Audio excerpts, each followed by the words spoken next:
Welcome to the DCA. In this episode, we have art, education, and more coming up.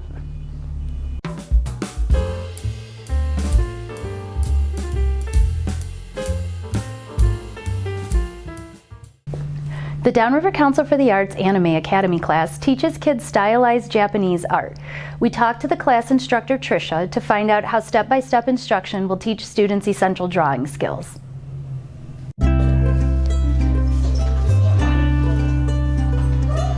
So I really like to teach them about the art process itself, which this class is perfect for. I teach them how to begin their artwork with sketching, drawing nice and light, and just focusing on the major shapes, making sure everything's laid out, is proportional, works in the composition itself. Then once they get to that point and everything's looking good, then they can slowly start adding in the smaller shapes and gradually get to the point of the details. I don't recommend starting with the details because then sometimes things won't work out right.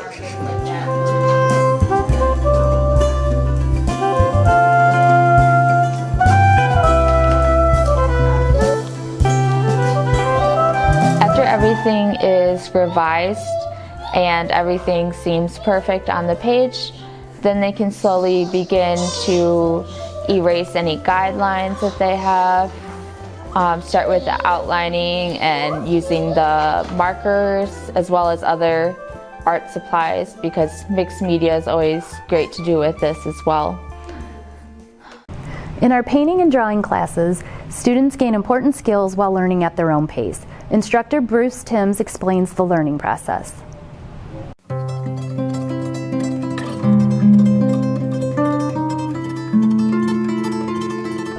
I hope the students gain confidence in their painting abilities. They're a very diverse group of people. They all have their strong points, and I've seen changes in them over the years for the better. I had very good instructors from when I went to Western. I had a really talented watercolor instructor that was a purist, and I learned from him as far as painting. And then when I was at Center for Creative Studies, I took illustration, and I enjoyed the way they taught. And I always felt everybody can paint or draw. It's just a matter of applying yourself to it.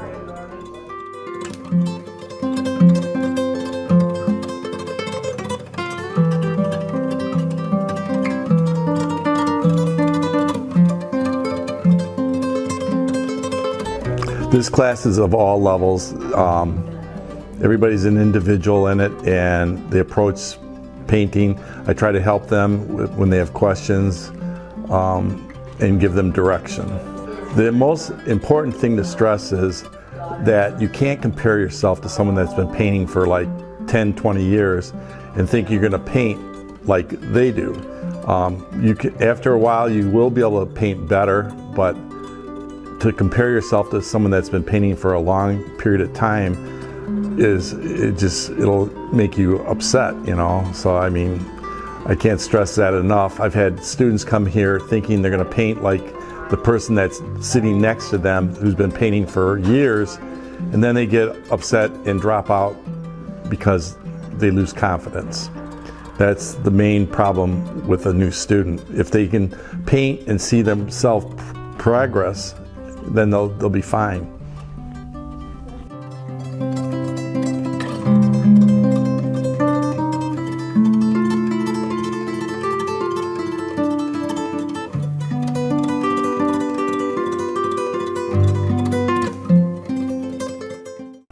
East River Folk Society has a monthly open mic series at the Downriver Council for the Arts.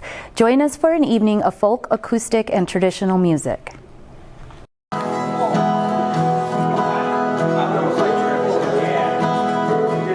Well, East River Folk Society started back years ago on Grosse Ile on East River Drive, and so people got together, started playing some music, and one thing morphed into another, and we became East River Folk Society. It has been moved over more closer to Wyandotte in the last about 15, 20 years. I know we've been in existence somewhere around 25 to 30 years. I'm not sure the exact amount.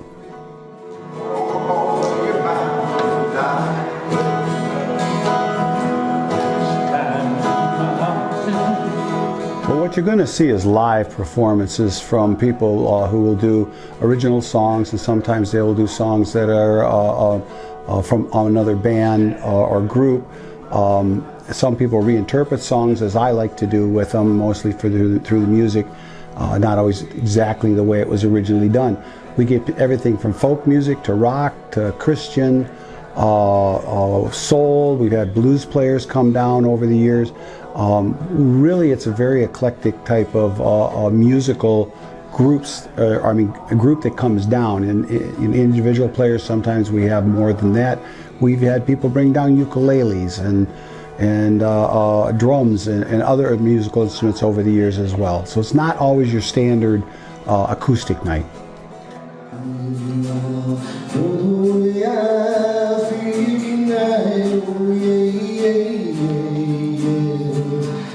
Yeah, I always loved music, always. I got tons of music. Most of the money that I've ever, well, not all of it, but quite a bit of it I've bought, you know, albums, 45, CDs, 8-track tapes, cassette tapes, everything you could possibly imagine for my whole life. I got tons of that stuff.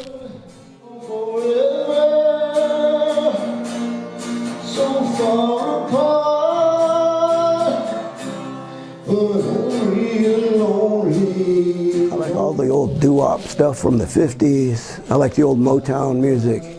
I like the,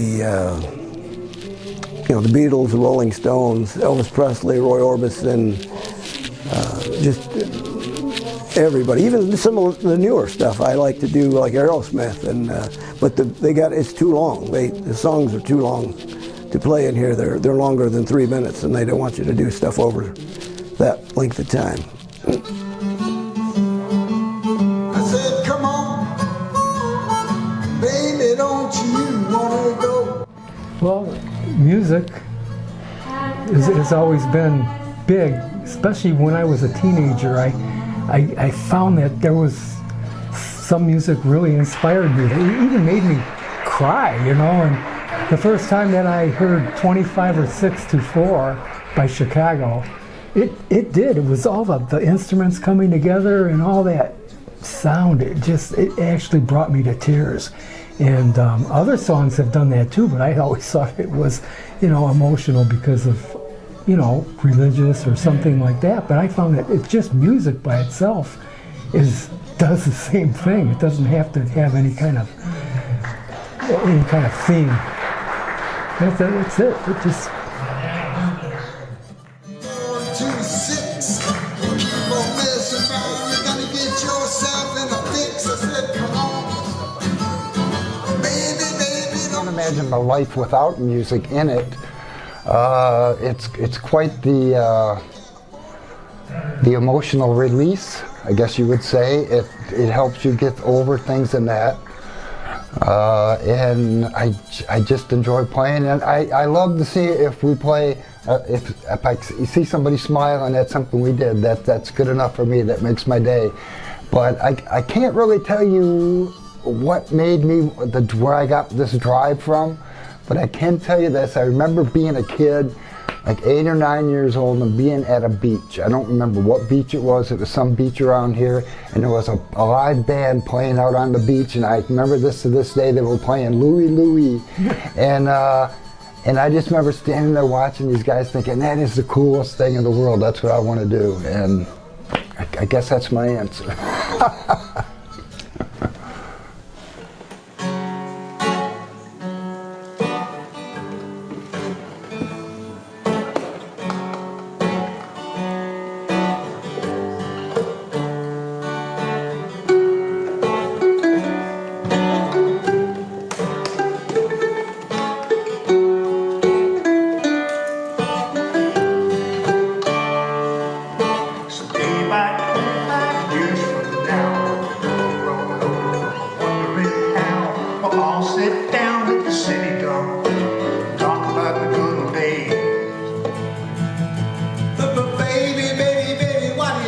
This way, you know I'm still your lover, boy. I still feel the same way. It's when she started talking about free milk and a cow, and said, no hooky, hooky, see till I get a wedding vow. I say, my honey, my baby, don't put my love on no shelf. She said, don't hang no lines and keep your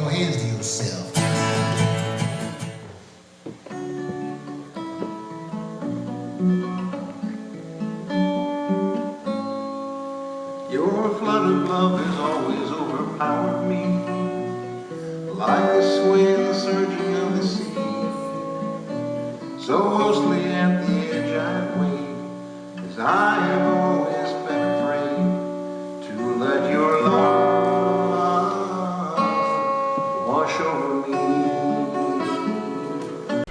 DCA member and artist Gloria talks about using storytelling in her visual artwork as part of our artist interview series. My whole life I've been very into storytelling, capturing people's attention with narrative has always been sort of my desire with my artwork. Even when I wasn't doing illustration and just painting, the paintings would be telling stories. I've always been very character-based, and I think that I just naturally fell into illustration after really playing around with what kind of art making I enjoyed in college. I think one of the first things I always ask myself is, what do I want to say? What's something that I want to say? What are stories that I want to tell? And how do I want to be remembered? And then as soon as I find something, I leap on it, and I don't wait. Because if I second guess what I want to say, I won't say anything at all. So I think it's really important to tell raw stories exactly as I think of them. I think my inspiration comes from, other stories that I was influenced by as a kid. Comic books, even cartoons, Mad Magazine, things like that. Other people's stories. But there's also the darker side of storytelling that, your own personal traumas or the things that you go through that can push forward and influence stories, and then you figure out how to make them light and how to make them approachable, and what will draw people to relate to your stories. I think for me and my background with storytelling, it's always been a feeling of, I think that people undermine storytelling as an art form. It's been very laid back as maybe even like a child's form of art. When people think of comic books and graphic novels, they think of the young adult reader. But to me, those were ways that I grew up learning about myself, and telling other people's or reading about other people's stories was a great way to find out what I related to, who I related to, what kind of scene or, community I even wanted to be a part of. And I think that comic book illustration, graphic illustration, all of those things, which are, generally in the past targeted towards children, are a great form of being able to tell giant stories that, maybe you wouldn't be able to speak on yourself. Maybe a conversation you can't have with someone face to face, you can tell it to a stranger in a story. It's kind of like therapy. You create the comic book or you create whatever story you want really, and you get that off your chest, and maybe someone that reads that in the future relates to it, and they tell you that they relate to it, and all of a sudden you have a community of people that relate to your story that you didn't even know you had. And I think that form of creation and community has been, relatively undermined by the art world for a long time. I really love figure drawing, and so the DCA has helped me really explore and be able to continue to build on foundational skills that tumble into what I enjoy doing and making with my art. So figure drawing, skill drawing in general has really helped me and encouraged me to look at drawing the human figure in different ways, and that's something that they provide here. And not only that, but it's bolstered the ability to have an artistic community to bounce ideas off of, and to be able to receive feedback from other people that have similar passion to mine. I think my journey for starting a piece always comes down to what I want to leave behind. What story do I want to tell? It's important for me to be able to know that I can see a project through all the way, from start to finish. I really dislike leaving things undone or half finished or half baked. So the story has to really mean something to me for me to want to pursue a project. That being said, I gravitate towards all kinds of little bits and pieces of life that inspire me to make stories. Sometimes just the sun on a warm day makes me want to write, a story about the sun, or a bunny that I meet in Chicago hopping across the street. Little moments that for some reason pique your interest. Those are the things that make me want to make stories. But I have to know that it was worth it to me to make the story all the way through, or to find the right ending. We challenged artists to work in tones that were only black, white, and gray. The absence of color was the goal for our grayscale exhibition.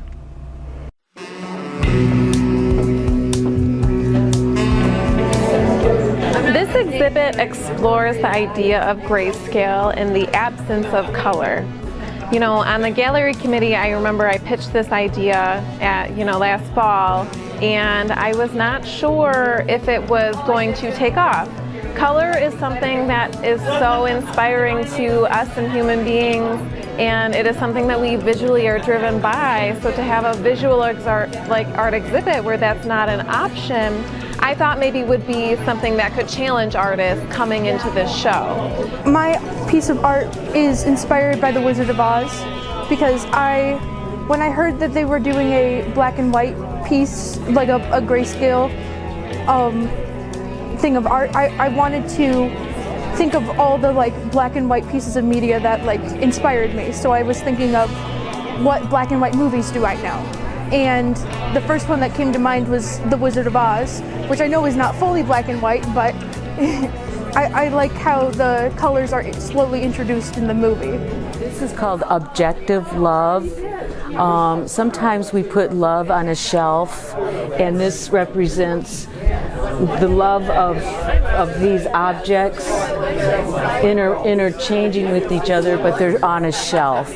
But I'm trying to make them be more realistic, as you just don't put people on shelves. They have compassion. That's what the painting represents.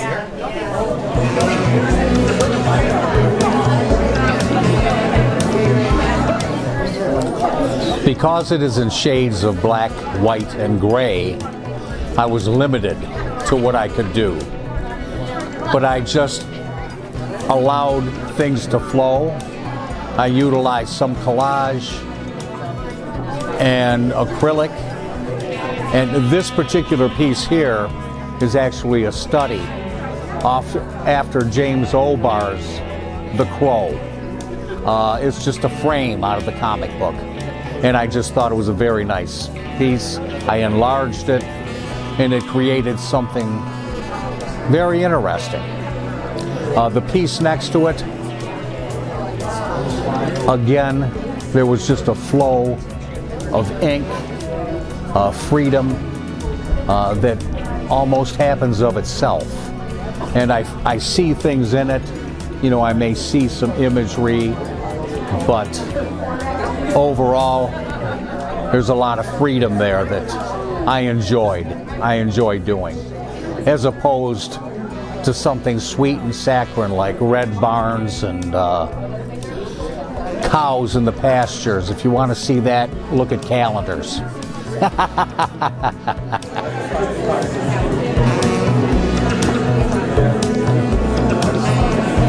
Color is not the only visual element of art. We have options such as shape, technicality, medium. Is there a message that is supposed to be driven by your art? 3D artists who focus on our sense of touch. I was trying to see what artists in the Downriver area could bring to the table if color was not an option. And I know this was a great experience. As you can see, we have a lot of great things here. There's a lot of amazing pieces, and it's interesting being in a room with no color.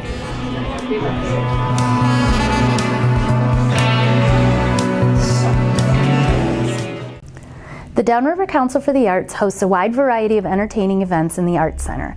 Here are interviews and scenes from the recent Road to Redemption event by Metro Pro Wrestling.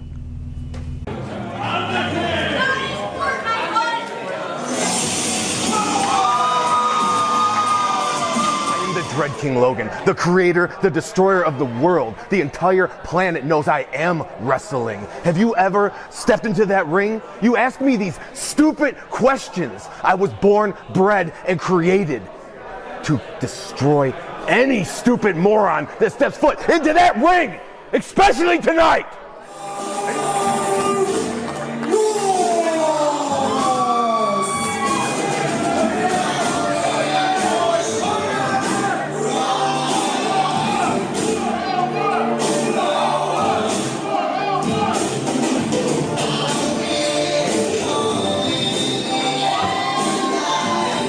Tonight I will be in actually He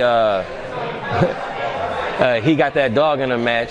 It's basically I'll be wearing a dog collar. My opponent Logan, he also will be wearing a dog collar, and attached to us will be a chain, and you have to climb up to the top and pull down a muzzle. Basically it's been 6 or 7 months of us just talking. I'm assuming this is cable TV, so I blur myself out, talking a little banter, a little friendly banter back and forth on the internet, and it's just got to a point where, you know what I'm saying, somebody's got to shut up, so get the muzzle and shut the other man up.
In honor of National Poetry Month in April, we asked artists to create art that was inspired by writing for our Written Revelation exhibit.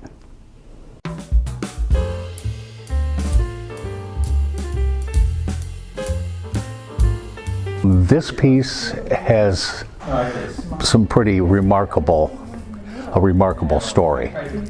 Approximately 3, almost 4 years ago, this was in a window on Biddle in a particular business called Black Magic, which dealt in gems and incense and some things of that nature. And one day in 1 month, we walked along, the business was closed and my painting was gone. The entire business had closed. This has been gone for 3 to 4 years. This person had since opened a new business. I walked in and it was sitting in the new business. So this is a stolen painting that I retrieved from that same person. But I really thought that this might work in this particular show because of quotes. And these are my quotes, my ideas. And it's the thought that Christ is imperturbed no matter what the devil does. Maybe can't quite touch him, but does stick his tail in for a moment. But Christ is completely serene, arms crossed, leg turned, that could care less that the devil himself is right directly in his face. And in turn it meant the darkness in the light, which is the devil, and the light in the darkness, which was Jesus Christ. That is the sense that I went after. In fact, on the side I've written, devilishly, divinely serene.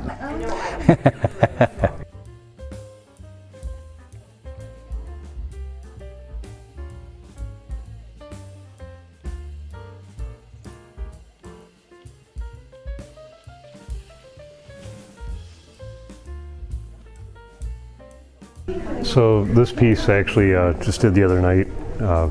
Been going through a lot, and always end up connecting poetry to my art. And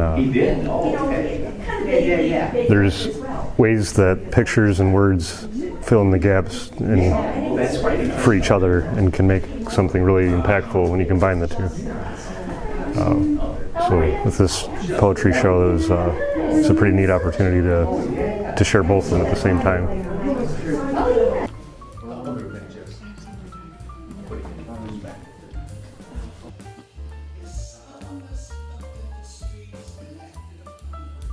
The show itself was something that was inspired by words because it's Poetry Month, and so I thought, in my own mind, in my own life, everything that I've ever read, whether it's for pleasure or for school or for work, has created who I am.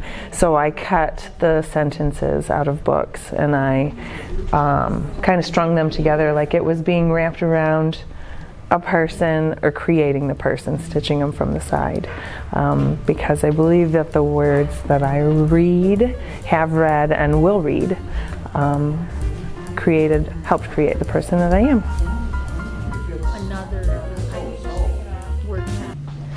Our goal with these videos is to give you a little insight into an artist's world. Don't forget to subscribe to our YouTube channel to watch all the interviews. Thank you for watching, and we'll see you next time.